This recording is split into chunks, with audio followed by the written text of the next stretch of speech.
All right, welcome into hour number 2 here on a Wednesday. Chris Brown, Steve Tasker with you here on One Bills Live. And pleased to welcome back ESPN NFL analyst. Is that special music for Dan? It's time for Dan. Okay. That's seriously my timer for him.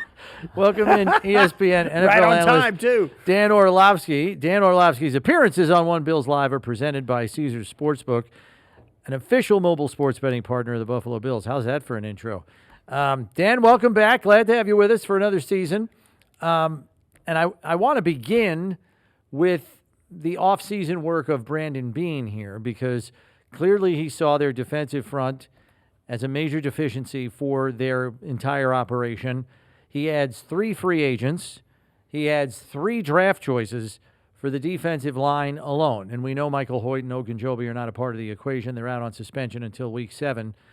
But what did you gather from maybe some of the preseason tape, from some of the new additions that are going to probably be lining up to a great degree on Sunday night? Yeah, good to be with you guys. Steve, don't worry. I have like 3 timers set throughout my day just randomly to remind me of things. I don't even know what sometimes. So I'm with you on that. At least you rate one of my timers. Let me just say that. Yeah, right? Yeah, awesome. I think it's attached to this. And I would say, and we've talked about that, I think Brandon's kind of vantage point or the way he looked at the defense was it's good enough for so long. And, kind of what I'm referencing is they rode the turnover wave like we talked about last year. And I think one of the things that they had to honestly look at was they were so dominant in many ways on the offensive side of the line of scrimmage. The offensive line really became a strength, allowed them to, in many ways, do whatever they wanted to offensively. Defensively and defensive line-wise, that still wasn't the case. And I think his just desire to get that defensive line on the same level of the offensive line and maybe not be so reliant on takeaways. If you get them, great, they're awesome. But more so like having the ability to play a dominant brand of football where it doesn't have to be, if we get 2 turnovers, we'll win the game, and if we don't, we won't. And so, the preseason tape is always tough just because who are they? Who are they going against? What's the game plan? All that stuff. Who are they playing with? And so, I think that the pieces that were added strategically and specifically, but I do think it's through the prism of just trying to play more dominant football at the line of scrimmage on the defensive side. Yeah, you talk about we'll talk more about the defense in a minute. I want to ask you this. I mean, you got so you got Josh, the MVP, and by all accounts, the level of across the board of playmakers around him, as particularly at the wide receiver position with Joshua Palmer, with Shakir coming back, with Keon Coleman really taking a step forward, at least in training camp, looks to be a different kind of player. They look much better and more talented and more complete on the outside after having an offensive season that was pretty good. And as you said, This is a team that was 51% run pass run. You've been a part of offense in the NFL. Where do you go from there? You can run it when you want. You can throw it when you want. Like, what is another step that they could take offensively that would be discernible to an average fan? Yeah, that's the question. So Palmer's been a guy, and maybe fans don't know Palmer as a household name. He's a guy that has been just crazy talented since he came out of the University of Tennessee a couple years ago.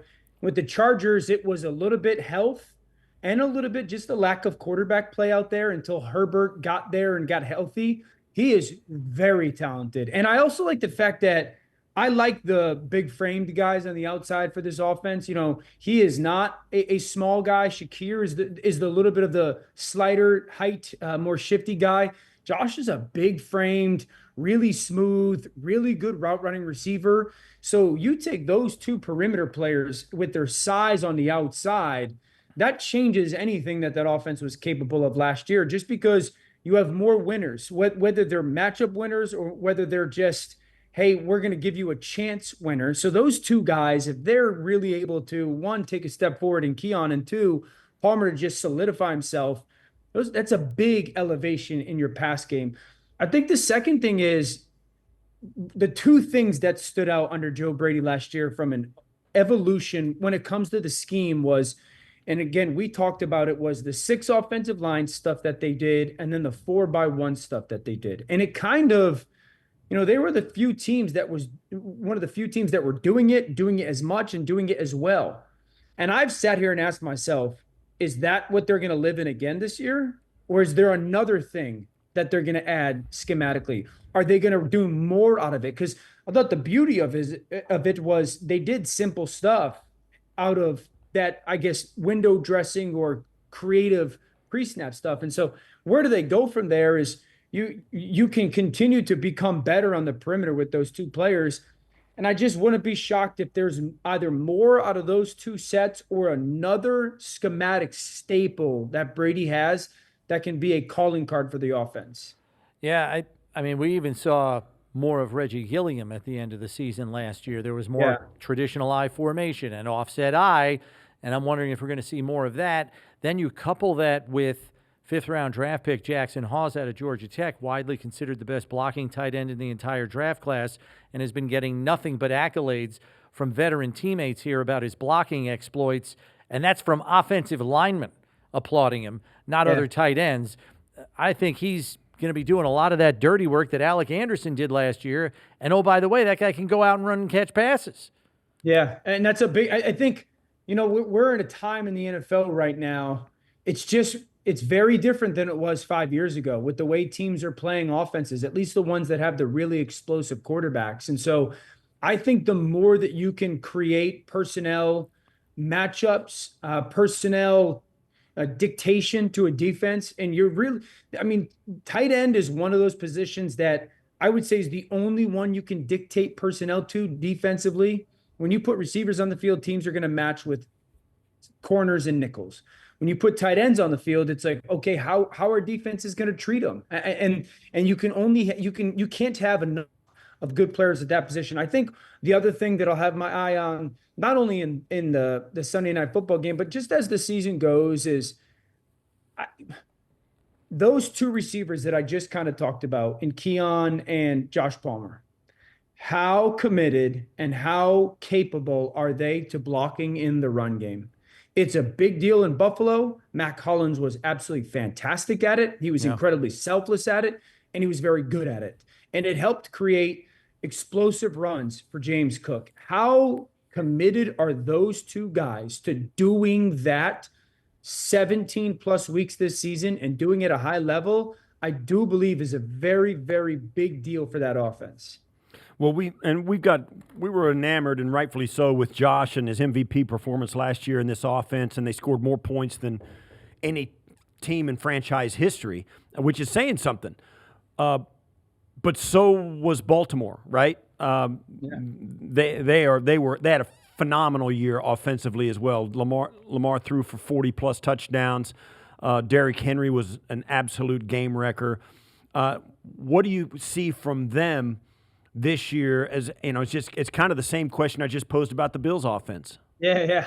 I mean, there's the reality that both of these places are very much so in the same place. They're 2 of the best teams in football. They got 2 of the best quarterbacks in football. And that question still looms, is which one of them is going to be the one that gets over the hump, so to speak. And so, I think that with Baltimore, last year was their first year. In the second year with Lamar and Todd Monken, now in their 3rd year, where you saw it all, they had to figure out Derek as the season went on. How are they going to use him? How are they going to put Lamar in the gun, Lamar in the center? Zay Flowers didn't play in the playoff game last year, and that mattered. And so just his vertical juice and ability to stretch a field is a big deal. There's not much that I expect to change. This is a wildly versatile offense. They got so many different pieces with a player like a Patrick Ricard or Isaiah Likely or Mark Andrews.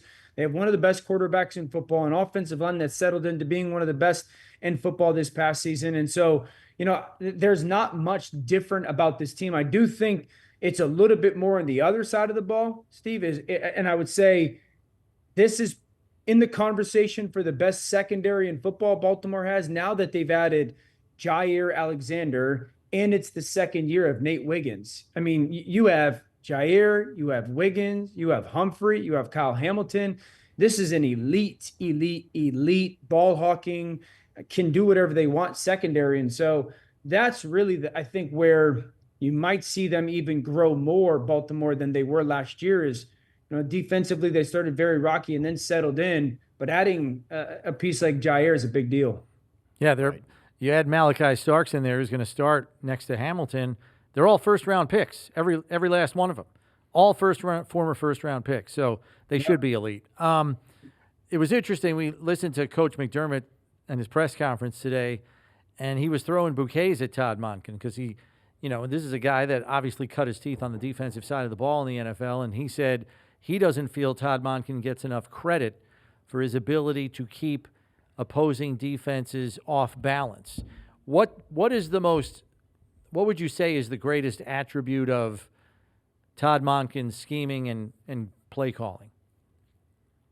Well, I think one, Monken does a great job of utilizing all their different pieces to their strengths. I mentioned Ricard and Likely.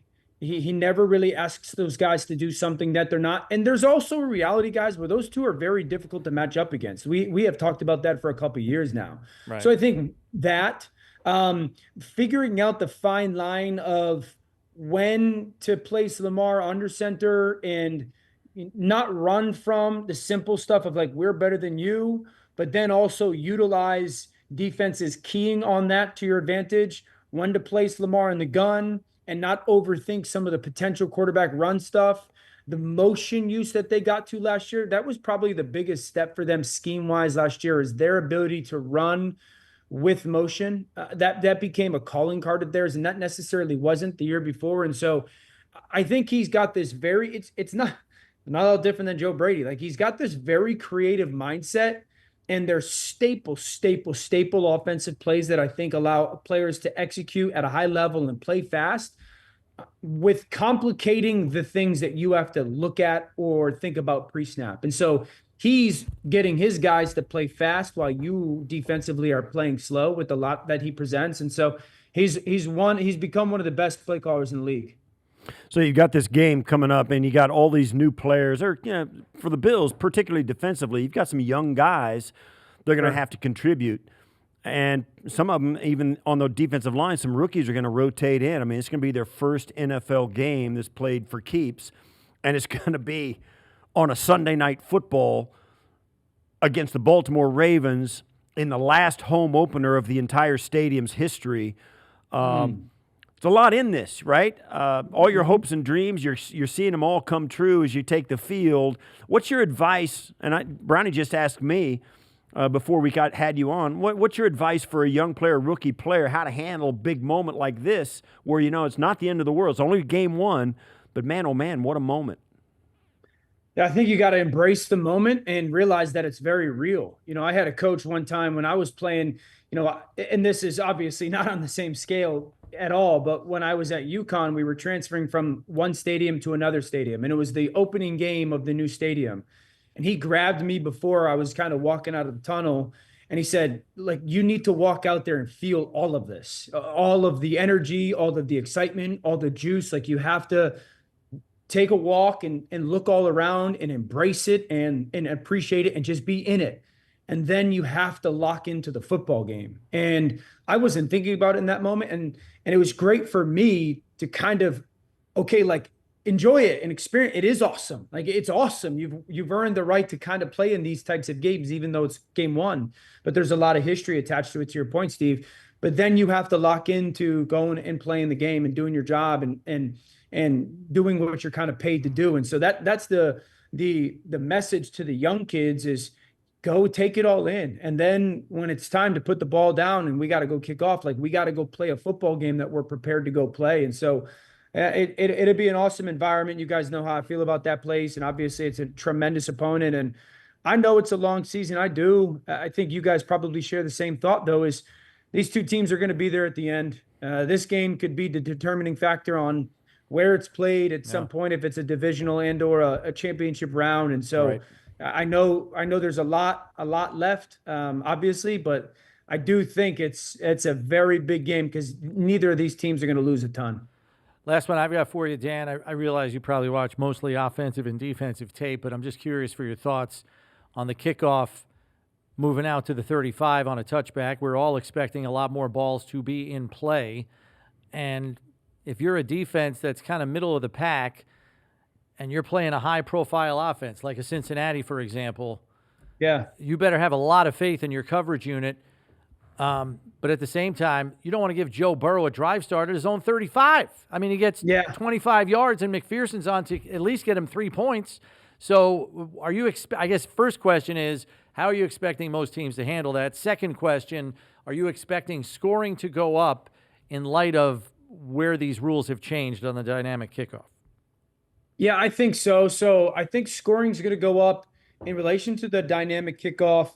One, you can now put 3 people back in the return area. That's a new change as well. So you can utilize. I think there's going to be a little bit more creativity on some of the returns, because you can, throwbacks and reverses and fake reverses and 2-man stuff. Like, I think special teams coaches will be very creative in that regard. The second thing is we see kickers kicking field goals so much more consistently from further out than we ever have before. I mean, when Steve played, it was like if you made a 35, 40-yarder, it was a big deal. If you were attempting a 50-yarder, it was like, wow. Now 50-yarders go in like they're extra points, it feels like. So, the amount of yards that the offense has to gain to feel good about even trying for 3 points is a big deal. And I think what you'll see is, and we were meeting with the NFL a couple of weeks ago, and we were going over some of the new rules, and Walt Anderson, who oversees the officiating, was saying that a lot of teams, they were expecting more teams to just hit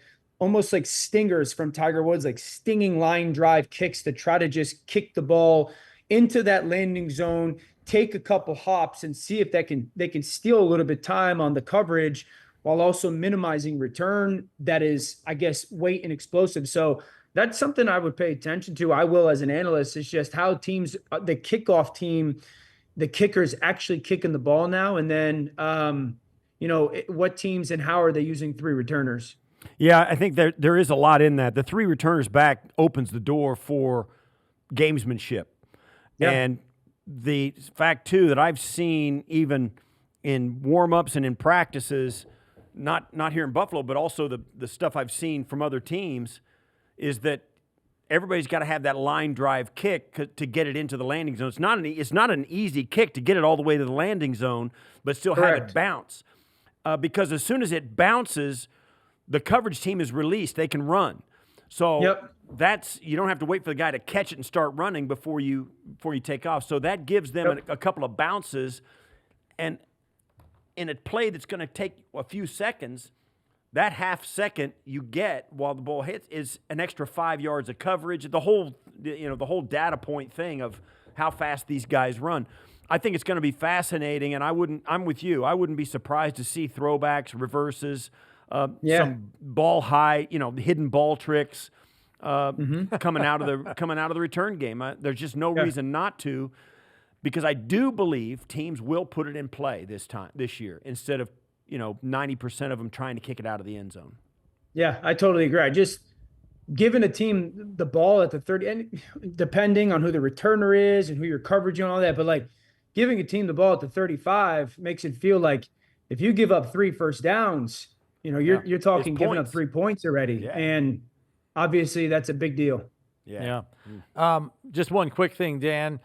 Just about everybody we've seen online that has picked this game is expecting it to be a 3 points or less game. I mean, even Steve and I here can admit that top to bottom, Baltimore probably has the better roster just in pure talent. But this playing here is not easy. Bills went undefeated last year, 10-0. Do you see that as a potential equalizer, number one? And number two, do you expect the game to be as close as everybody else seems to think? I would be shocked if it's not final possession game. One quarterback makes a play, one quarterback doesn't, type of thing. Yeah, I would imagine this is a 3-point or less football game. Absolutely, that home field will help. And also, it's not like the Bills have nothing. The Ravens, I believe, have the best roster in the AFC. Yes, top to bottom, just talent-wise. Obviously, the Bills have a very good roster. We'll see how healthy specifically the back end is. But yeah, I think it's a great football game. I think both quarterbacks played at an incredibly high level, and hopefully we get one of those and classic ending ones to start the season. And unsurprisingly, both of them should be there very much so at the end. Yeah, we're kind of right there with you, Dan. I can't wait to see it kick off. One real quick. What's your thought about the opening game of the entire season, Dallas at Philly? Is Dallas? I think Dallas can keep it close. I really do. Yeah. Philly, listen, Philly's obviously ridiculous, but losing Slay matters, and outside of really Reed Blankenship and Quinyon Mitchell, who's one of their second-year corner. Mitchell was a great player, and then Blankenship, who's been a good safety. Their secondaries, at least in Philly, has not played a lot together. And so Dallas, with those two premier perimeter players at wide receiver and Ferg at tight end, I think they can have some success offensively. I would throw a ton of shots opposite Quinyon Mitchell down the field. I think they'll be a little bit better versus the run. Massive challenge if they get into the passing situation. Do they have anybody that can go get Hurts now? And so I think it'll be closer than a blowout, which a lot of people anticipate. But Philly's the better football team. Philly should win. All right, Dan, thanks as always. Appreciate the time. We'll catch up with you next week. Thanks, guys.